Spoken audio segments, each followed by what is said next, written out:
7. marta sam objavio video vezan za takmičenje i rekao koji su osnovni kriterijumi koji svaki video treba da ispuni. Kao na primjer rok takmičenja, minimalna dužina videa, par savjeta oko edita, voice-a i tako dalje. I moram reći da ste mu baš jebali kevu, ali u negativnom smislu. U glavnom delu videa reći ću ko su pobednici takmičenja i također prokomentarisati same pobednike kao i ostale takmičare. Jebote, odakle krenuti? Od 10 plus videa na takmičenju, ja sam samo kod nekolicine njih vidio neku vrstu truda i kreativnost. Tražio sam da video bude minimum 3 minuta, da se takmičenje završi 21. marta, progledao bi kroz prste da neko kasni 1, 2, eventualno 3 dana, jer ipak ja zovem kasnim preko 3 meseca, da imate ok voice i neki edit. Svi koji nisu ispoštovali zahtjeve koji sam rekao u videu su odmah diskvalifikovani, što znači da ja imam da ocenjujem negdje oko 90 videa. Tako da, krenim. Imaćemo 3 pobednika. Na kraju ću reći nagrade koje su pobednici dobili. Treće mesto zauzimao Kasu sa Power Scaling Hunter x Hunter video. Iako sam te stavio na treće mesto, imaš u dosta stvari da se popravljaš. Ali također ima par stvari koje mi se posebno sviđaju kod tvog videa.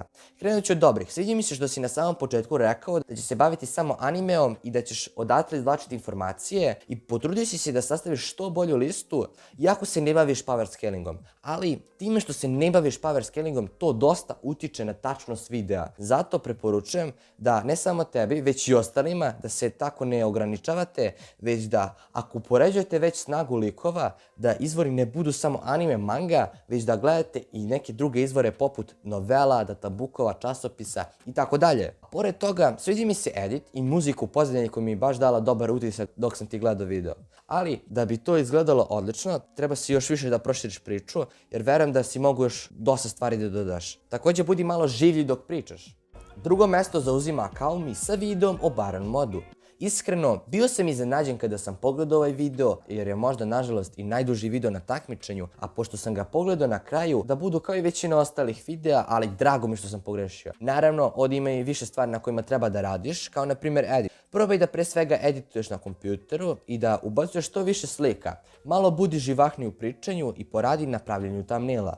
Ono što mi se posebno dopada u ovom videu jeste to što ti je video odgovarajuće dužine. Pod tim mislim da nisi ništa previše ni rekao, niti previše skratio. Nisi samo gledao anime i mangu za informacije i potrudio si se da nađeš iste.